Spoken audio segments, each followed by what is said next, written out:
one team, one vision, one goal. An interplanetary travel to look for extraterrestrial life in the nearest galaxy. A flyby mission of a planet outside of our solar system, starting and ending within a human's lifetime. This is Explore.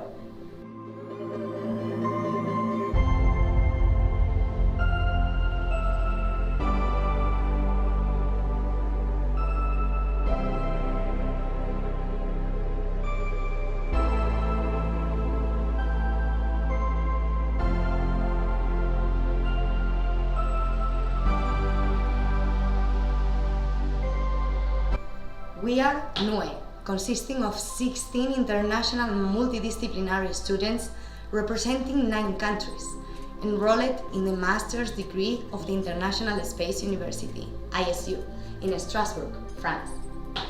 Our mission is called Explore, which stands for Exolar Proof Laser Propelled at Relativistic Speed. Our goal is to use direct energy to accelerate thousands of small proofs to 20% the speed of light. Within only a few decades, they will reach Proxima b, an exoplanet orbiting the closest star to our Sun, Proxima Centauri. So in this new episode, we are taking a closer look into the science perspective of this mission. For this, I warmly welcome Tushar Goyal, an expert in the science phase of this mission. Thank you for being with us, Tushar. Thank you, Andrea, for inviting me. I'm very delighted to be here. Okay, so I'm gonna ask you a few questions about the mission because we are very curious about the scientific phase of this mission, right?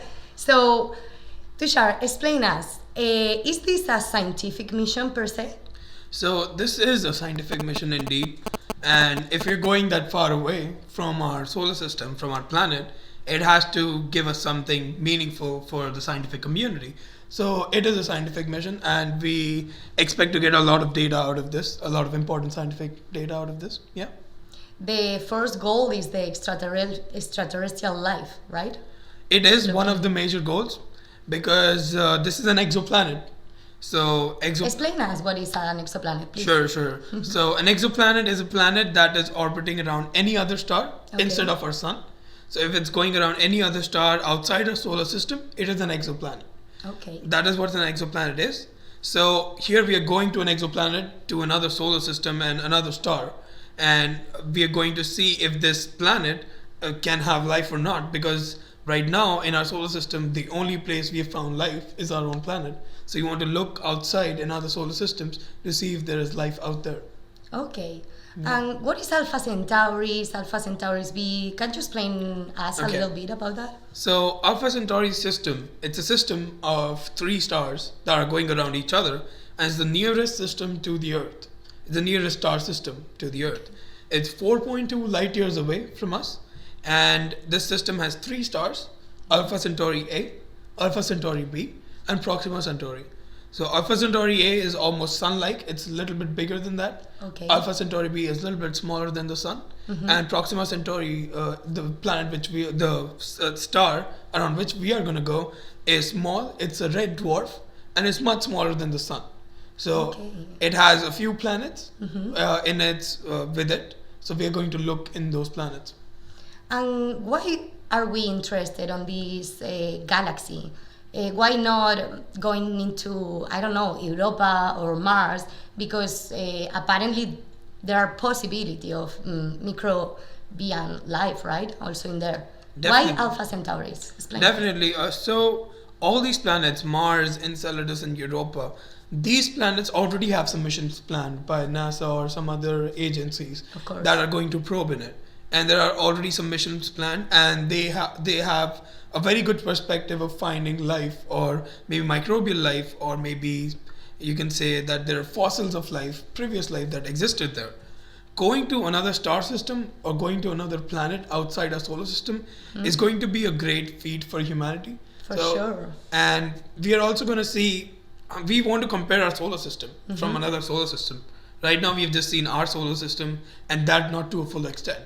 So this mission will not only go to that other solar system, we'll be able to see our own solar system from outside our solar system. So it's going to give us a whole new perspective. Okay. And this planet, Proxima b, that is our main target.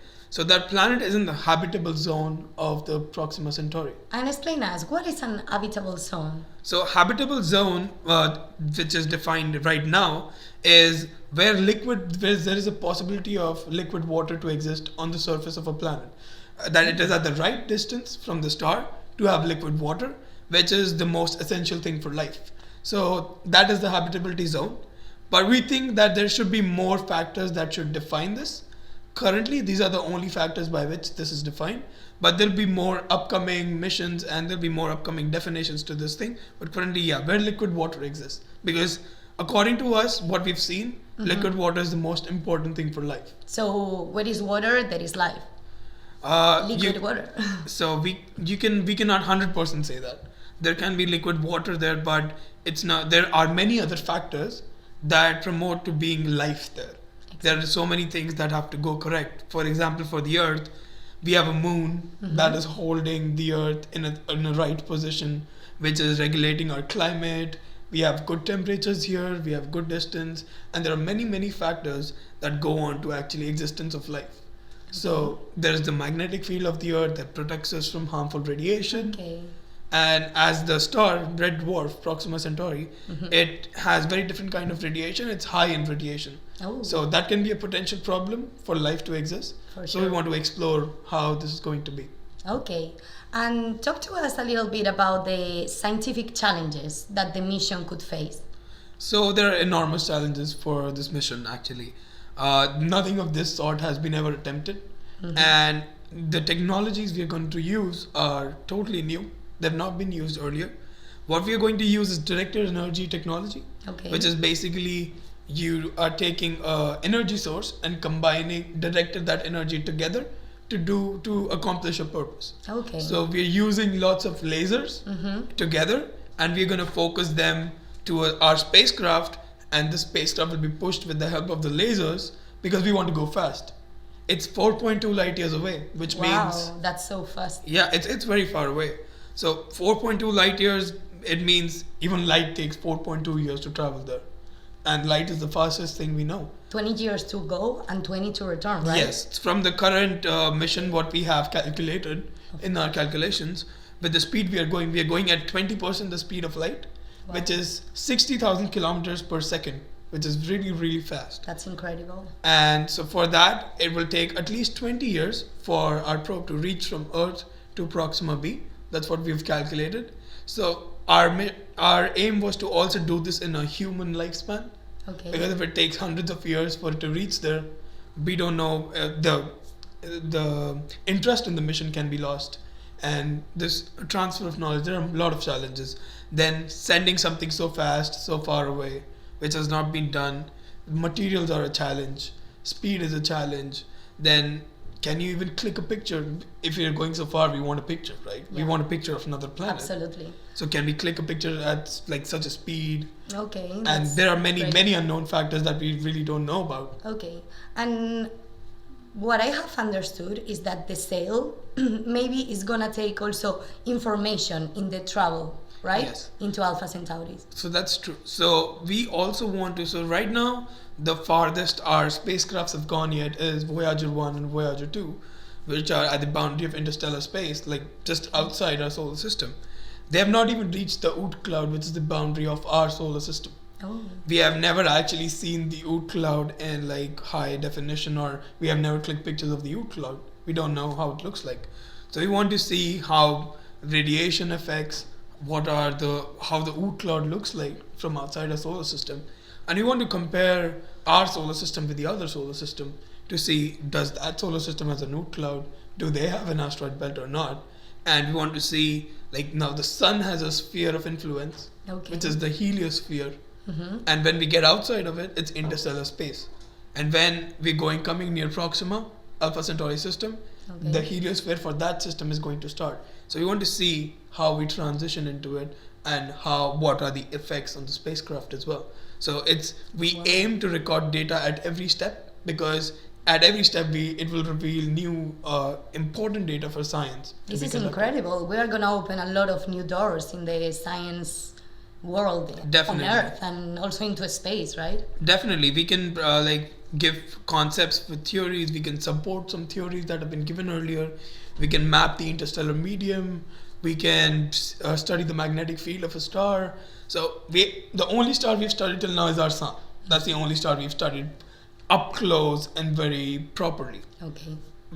That's going to another star will be a big feat. To study another star up close, that's going to be a big feat and huge amounts of data that'll be very useful for the scientific community. Wow. Okay. So thank you so much for this approach to the science phase of this mission. As Tushar Goyal said, we have a lot of challenges in the science perspective, and let's see if we can make through this mission. I hope we can, and thank you so much for having me today. Thank you so much, Tushar.